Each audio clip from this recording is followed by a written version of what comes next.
Good evening class 8. આજના વિડીયોમાં આપણે ચેપ્ટર નંબર 4 રવિશંકર મહારાજ એ પાઠનો પરિચય મેળવીશું. ओके, रविशंकर महाराज ने तमें ओळखता जशो, नाम भी तुम लोगों ने सुना ही होगा. ठीक है, तो उन्होंने अपने जीवन के बारे में कुछ बातें यहाँ बताई है. मतलब उन्होंने नहीं बताई है, धीरूभाई परीख जो राइटर है, रविशंकर महाराज पाठ के राइटर कौन है, लेखक कौन है, धीरूभाई परीख. तो उन्होंने रविशंकर महाराज की जीवन की कुछ ऐसी बातें हमें बताई है कि जिसके ऊपर से हम कुछ सीख सके, कुछ अपने जीवन में भी ऐसा कुछ कर सके. तो रविशंकर महाराज पाठना लेखकનું નામ છે ધીરુભાઈ પરીખ. प्रकार છે जीवन चरित्र. जीवन चरित्र इसलिए कि रविशंकर महाराज के जीवन के बारे में कुछ बातें यहाँ पे बताई गई है. ठीक है, अब लेखक के बारे में हम समझते हैं. धीरूभाई ईश्वरलाल परीखનો जन्म વિરમ ગામમાં થયો હતો. કોણ સે ગામ મેં? વિરમ ગામમાં થયો હતો. જુદી જુદી શિક્ષણ સંસ્થાઓમાં તેમણે ભાષા સાહિત્યના વિદ્વાન અધ્યાપક તરીકે પોતાની સેવાઓ આપી છે. એક અધ્યાપક રહી ચૂકે છે. કવિતા, વિવેચન, અનુવાદ તેમજ સંપાદન એમના રસના ક્ષેત્રો છે. કુમાર તેમજ કવિલોક જેવા પ્રતિષ્ઠિત સામાયિકોના તેઓ તંત્રી છે.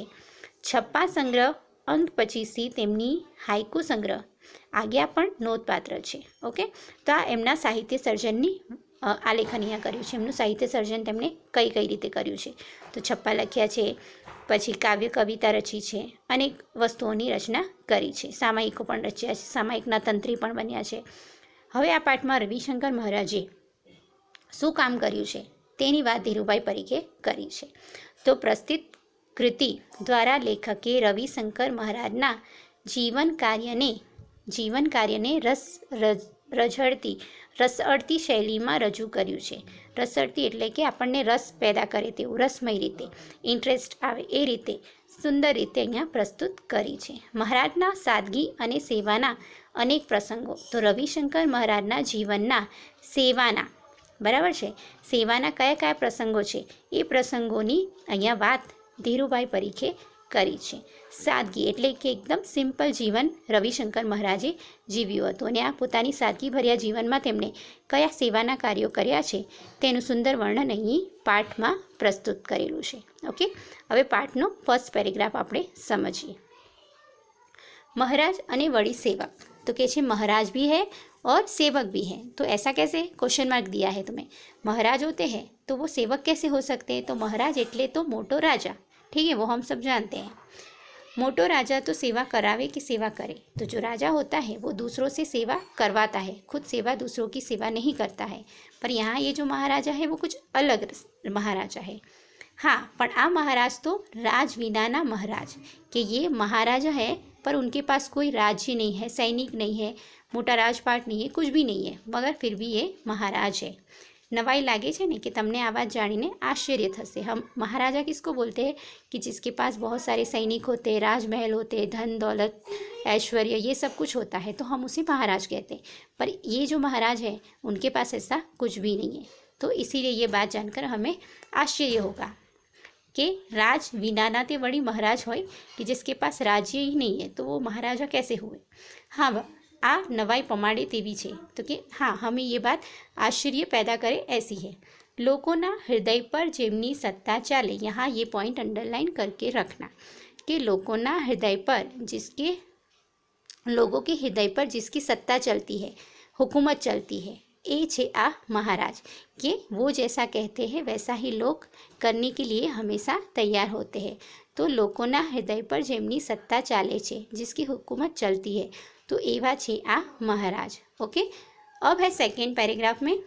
सेकेंड पैराग्राफ में बताया है आ महाराज ने तमें नहीं ओळखता, कि अगर मैंने ये नाम दिया होगा तो आप नहीं जानोगे कि ये महाराज कौन है, तो आप नहीं जानते होंगे, नहीं ओळखता.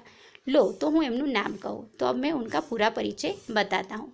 एमનું नाम रविशंकर व्यास. तो जो रियल नेम है, ठीक है, वो रियल नेम क्या है? रविशंकर व्यास. व्यास उनकी सरनेम है. हजी ओळखाण ना पड़ी, अभी भी तुम लोग नहीं जानते हो. ठीक है, रविशंकर व्यास नाम अजाण्યું लागे छे, कि आप इन नाम से अनजाने होंगे, आप जानते नहीं होंगे.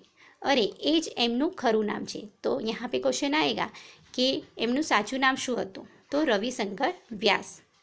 અને વ્યાસ એ જ એમની સાચી અટક, અટક मतलब सरनेम।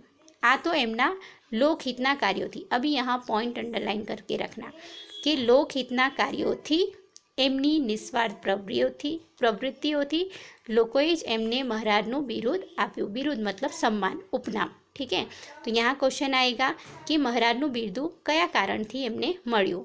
तो मोस्ट टाइम भी लोकहितना कार्यों थी, लोगों के हित के लिए जो कार्य करे वो, एमनी निस्वार्थ प्रवृत्ति मतलब बिना स्वार्थ के जो काम करा वो, उस वजह से लोगों ने खुश होकर रविशंकर को महाराज का बिरुद सम्मान दिया है। आम ए महाराज तरीके प्रसिद्ध थया और आ रीते रविशंकर व्यास ने रविशंकर महाराज तरीके ओळखाया। आ महाराज एटले ज गुजरातना मुख सेवक मतलब जो बिना प्रसिद्धि के, बिना प्रशंसा के, बिना, ठीक है, उसकी कोई इच्छा नहीं रखता है, इस तरीके से चुपके चुपके काम करता है। मुख सेवक मतलब बिना बोले लोगों की सेवा करता है। तो एवा रविशंकर महाराज। मुख सेवक का अर्थ समझना, प्रसिद्धि विना, प्रशंसा विना, ए बधानी इच्छा राख्या विना जे सेवा करे एने कहेवाय रवि मुख सेवक। तो आवा मुख सेवक रविशंकर महाराज। लोग एमने रविशंकर दादा पण कहता है। तो यहाँ पे 3-4 नेम दिए हैं, ध्यान रखना। मेन नाम क्या है? रविशंकर व्यास। दूसरा है रविशंकर महाराज। महाराज का सम्मान किस वजह से मिला? उनके लोकहित के कार्यों की वजह से और निस्वार्थ प्रवृत्ति की वजह से। और तीसरा नाम है मुख सेवक रविशंकर महाराज, कि कभी भी वो अपने कामों के लिए किसी से तारीफ सुनना नहीं चाहते। और चौथा नाम है, नेक्स्ट है रविशंकर दादा। तो आज हमने यहाँ 2 पैराग्राफ समझे। नेक्स्ट पैराग्राफ हम नेक्स्ट वीडियो में समझेंगे। Okay, thank you.